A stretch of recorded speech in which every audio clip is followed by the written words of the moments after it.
Hello everyone, how y'all doing? So there's been like a couple of things happening recently all at once, so I decided, you know what, I'll address all of them. Now, before I get to that, I do want to share something that I think is a bit more relevant, but Make MKV, the AWAR package, is kind of broken right now. I may end up having to upload sort of like an update video addressing that because there's a couple of things I do want to note. TLDR, the person behind Make MKV is kind of gone. Like he kind of went off the grid, so that package is a little bit not even just the package, just the overall project of Make MKV in general. It's a bit of an awkward position. Again, I'll talk about this a bit later. I don't know, sometime during like the next few weeks or something like that. Because like there's a couple of things I have to do research on, specifically when it comes to the key database that I think might end up requiring us to manually update instead of having to rely on Make MKV's own update system, which I'm sure they have. But anyway, first thing I want to address, GTA 6 got leaked again. I think this game initially got leaked in 2022 or something like that. Like there was some like, test footage that ended up getting leaked online. I archived all of them, so that's pretty funny. This one I have not, and what I find to be very interesting, I guess I might as well address the fact that the organization, which I believe is CyberLeak, which is the one that was responsible, or at least supposedly responsible for this leak, they're sort of advertising themselves as sort of like a protest thing, where it's like a protest hack where they're kind of against a lot of the recent greedy decisions that Take-Two and Rockstar has made, which to be honest with you, I can't exactly disagree with them. I kind of agree with them on that regard, especially when it comes to things such as physical media, as well as like some of the DLC content being locked around Ultimate Edition, some like stuff like that. So, I don't disagree with them on that. Of course, do I actually believe that that's the real reason for why they're doing this? I mean, who's to say? But what I find to be very interesting is the fact that Rockstar Games, like one of the main excuses that I've heard people shared throughout the past couple of months as far as like why Rockstar decided to not release the physical copies, because hey, Rockstar is protecting themselves against leaks. This is important. I know it sucks, but hey man, Rockstar, they really need to protect everyone against leaks, which I'll be completely honest with you, like, I don't know if this is just like an unpopular opinion that I'm about to share, but it's like, dude, I don't care if a game gets leaked if it means that I don't own the game. Like, I would rather a game get leaked than me not owning the game. Like, I would much rather own the game. That's all I'm saying. Like, if a game gets leaked, it's like, okay, fine, whatever. Like, when this game comes out, like, if I didn't buy the game, which by the way, I'm not gonna buy this game day one, I'm gonna end up finding out what's gonna happen anyway. Like, people are gonna talk about GTA 6. I am eventually gonna figure out what the hell happened, and so I really don't like. So what? You protecting the 1 or 2 weeks of the game's launch is that worth just killing off physical media entirely? I just never really understood that argument. It's like, why is protecting the sanctity of first experience so important that we have to kill off ownership of the game? It just never really made sense to me. But regardless, I just find it very interesting how that's been the main excuse people have made. Meanwhile, the game is still getting leaked in some way or another. So I just find that to be ironic. Now, I would rather not show any like screenshots and clips of the game, because I feel like Take-Two has been taking down some of those clips, which was one of the main signs that this leak is probably real. Because if it was fake, I don't think Take-Two would really care. But like, if there are copyright takedowns that are happening, then those leaks are probably real. And if they are real, the only thing I'm going to say is that from what I saw, and granted, I've seen some people say that this is like a gameplay footage from 2023, which I'm going to be honest with you, it doesn't really matter to me a whole heck of a lot. It's like, okay, fine, it's 3 years old. What are they going to change in 3 years? This game has been in development for who knows how long. I'm very curious to know what exactly is going to change in 3 years. Like, at this point, I'm pretty sure that this is about as close as we're going to get to seeing like footage of like the full release. But anyway, from what I saw, honestly, the impression I got was that it's GTA 5 but with Red Dead Redemption graphics and some of the maybe ragdoll physics of GTA 4 all put in together. That's the overall impression I got, which, I guess I'm not really sure what else I was expecting, but that's pretty much it. It just kind of feels like it feels like a normal GTA game.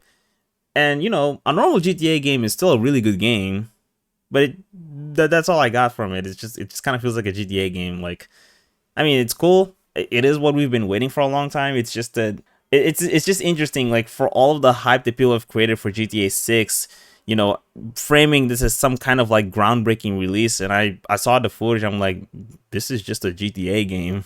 I think this game is gonna be great, probably, or at least that's the most that I can expect.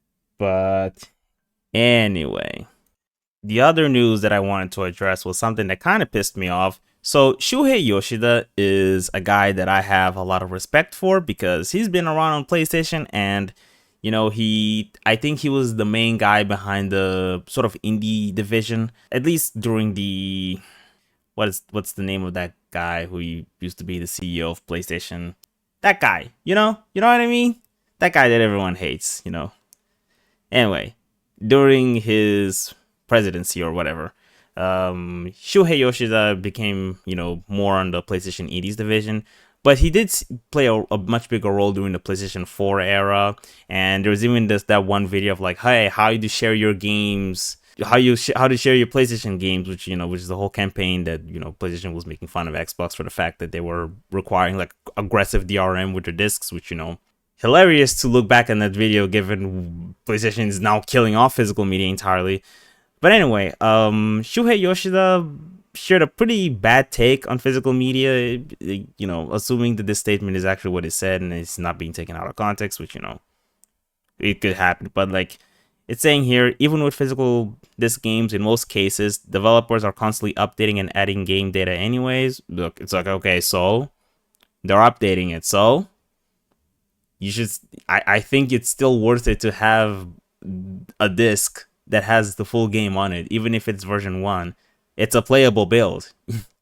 I would still rather own that, even if the game is getting regularly updated. In fact, if anything, the fact that the game is getting regularly updated is actually a good reason to own the physical copy, because if the game keeps getting updated and gets worse, or even if it gets better, it's like, if you want to have a build that represents how the game initially was at the beginning, you can have that with the physical copy. So that's actually something valuable. Like, saying that a game gets constantly updated is actually a good reason to own the physical copy. But anyway, anyone who chooses to purchase a physical version will still need to download new patches. You do not need to download new patches. DLC, that one is true for most of them. Whether or not you need a patch, I mean, if it's ongoing DLC, then yes. But like, yes, you do still need to connect to the internet to access DLC content. But at the end of the day, if you're buying the standard edition of a certain game, you're buying it under the expectation that it's really just the base game that you're gonna get. Any additional content that you buy afterwards, you're on your own. So like, I have, for example, Marvel Token. The game obviously doesn't come with DLC. I know that if I want to get the DLC content, I have to turn on my PlayStation 5 to the internet, and I have to buy DLC content from the store. Now, I'm not going to do that because I'm not interested in doing that. But at the end of the day, I know that I have to do that. But the base game is still on the disc. Like, I've been saying this for a while. My PlayStation 5 is completely disconnected from the internet. I have not downloaded a single patch for Marvel Token, and the game is perfectly playable as it is. So, no, I don't need to download anything. The game is still playable. And then he says, so not having a disc, I don't understand if it's such a big issue. Oh, it's a massive issue. And it's very ironic for you to say that when you consider very recently, it was like a couple of weeks ago, there was like an outage on PlayStation that happened throughout the weekend. It's like, and then there's also the issues of ownership, like PlayStation delisting games. Like, I think it's pretty obvious. But personally, I'm a total digital consumer. I don't want to manage discs or swap discs. It's like, come on, dude. Swapping a disc takes like, 10 seconds? Come on. I want all my games on my dashboard. You can still have it. Like, you still have to install the game on the console. It's still there. Yeah, you have to swap out the disc, but like, the installed data is still on. It's still on the console if that's your main thing. And select the game I want to play. So, okay, fine. Just swap the disc. That's all you have to do. It's like, what? Is swapping the disc that much of an inconvenience to some people? I don't get it, dude. And also, I'm actually wouldn't even be against being a digital consumer if, the rights that I was giving was actually fair. You know, Steam has DRM, which, I still personally don't like, but like, there is one advantage to buying games on Steam, which is the fact that I have access to the game files. So, if I wanted to go to the internet and, I don't know, find community patches or cracks, which, by the way, we'll get to that in a minute. If I wanted to do that, I can. Now, is it going to work with every game? Probably not. Some games don't even require that. It's just DRM free. Like Homura Hime, the game's DRM free. I don't need the Steam launcher. So, that to me, I can compromise with that. But with PlayStation, it's a locked ecosystem.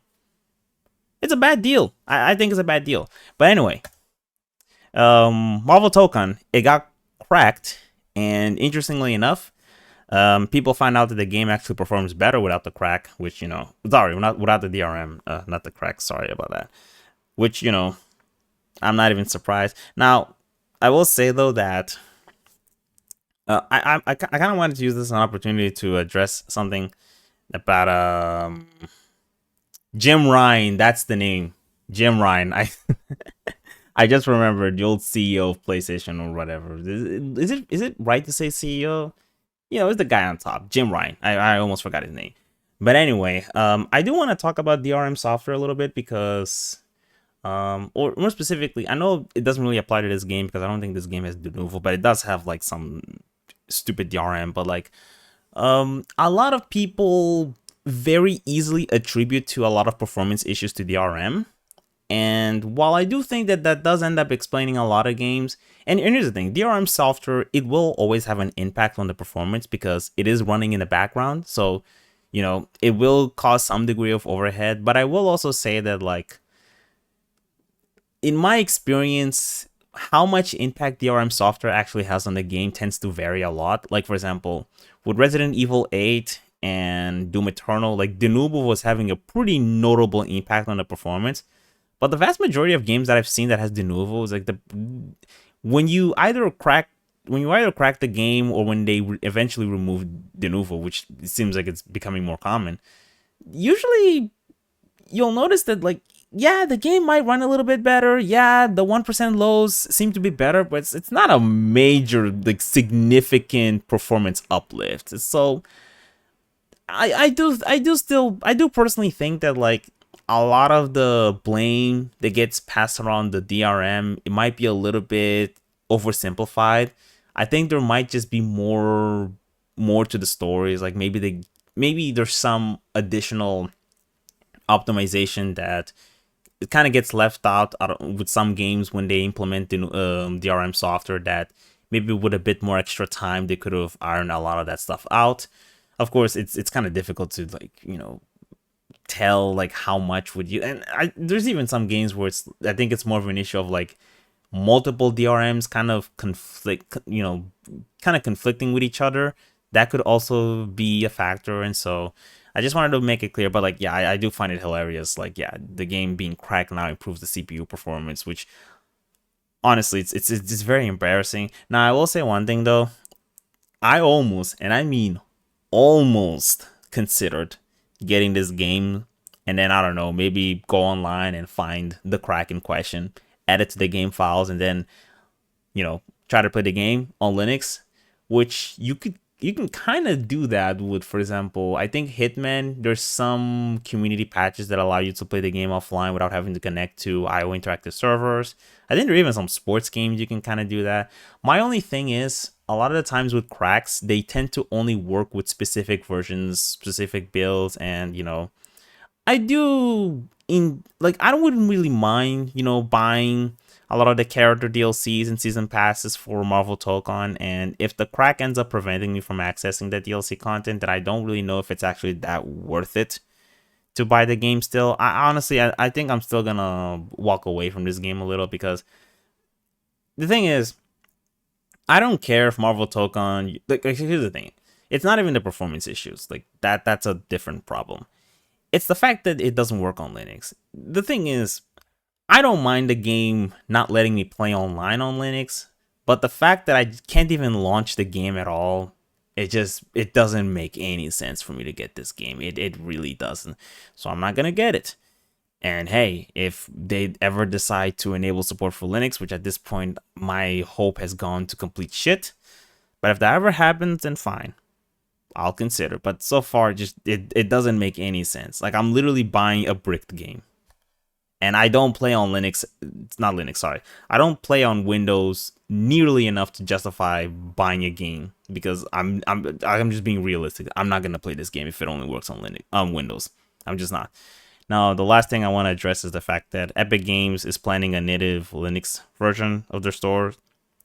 Now, of course, obvious disclaimer, you don't actually need an official launcher of Epic Games to play games from their library. Obviously, there's stuff like Heroic Games Launcher, but I think also people just kind of want like an official platform that, has more reliable cloud sync, which at least to me, that's more of the case with GOG games, because I can play my GOG games just fine through Heroic, even Lutris, but the problem is, even though Heroic, it does have a cloud sync feature, but in my experience, it's kind of hit or miss. And I'll be honest with you, I would rather not enable that feature if there's a chance that my save file is going to get corrupted or lost or something like that. I'd rather not even play with the chances. Like, I'd rather not even try. And so that's why, to me, it would be really nice if GOG Galaxy was actually a native, it became a native app that you can install on Linux. And I would say the same thing about Epic Games, even though I will say that I do play my games from Epic way less than Steam and GOG. It's still something that I would appreciate if I were to have one. Now, of course, one thing I do want to share about Epic Games is that Epic Games is very heavily antagonized by the Linux community, because a lot of people feel that way about Epic Games towards Linux, where a lot of people they see Tim Sweeney as very aggressively hostile towards Linux. And I will say that I do think that some of that assessment is a little bit overblown. I don't think Tim Sweeney hates Linux. I just think he doesn't care. I honestly think he just has the same mentality as most CEOs, where it's they don't think Linux has enough people to justify porting their launcher as well as allowing support for some of their games on Linux. I just think he doesn't care. I don't think it's born out of any hostility. I'm sure Tim Sweeney, he did, help with bringing what's it called, the easy anti-cheat to work on Linux. So I don't think he's neglectful towards Linux. I just think he doesn't care enough to actually support the platform. He just doesn't think there's enough people. And again, I don't think it's something that he has I don't think it's a specific hatred that he has towards Linux, because I just think a lot of CEOs, they feel that way. I think every other gaming company, EA, Take-Two, whatever, I think they feel the exact same way about Linux. Tim Sweeney might just be a bit more outspoken because that's just the type of person he is, but I don't think he has any type of real hostility towards Linux. I just think he doesn't care. And granted, the fact that he doesn't care pisses me off, but especially because he's the type of person that advocates for open platforms or whatever. And it's dude, Linux is the most open platform you can get. So, very hypocritical of him to kind of make that statement when he's not even supporting the most open platform, but whatever. Regardless, it does seem like they are working on it. As you can see here, let me zoom in. It does say here soon, but not for the preview release. As you can imagine, we do need to do more than simply have a build of a launcher that can run natively on Linux, which I agree. And honestly, my only real request is that if you are going to port the Epic Games launcher to Linux, you definitely need to have a system similar to every other game launcher that exists, where you can very easily select which Proton runner you want. If you have a system like that, then honestly, I'm not really gonna ask you to do anything else. But anyway, that's all I wanted to share. Those are all the updates from the past couple of weeks, and yeah, stay safe.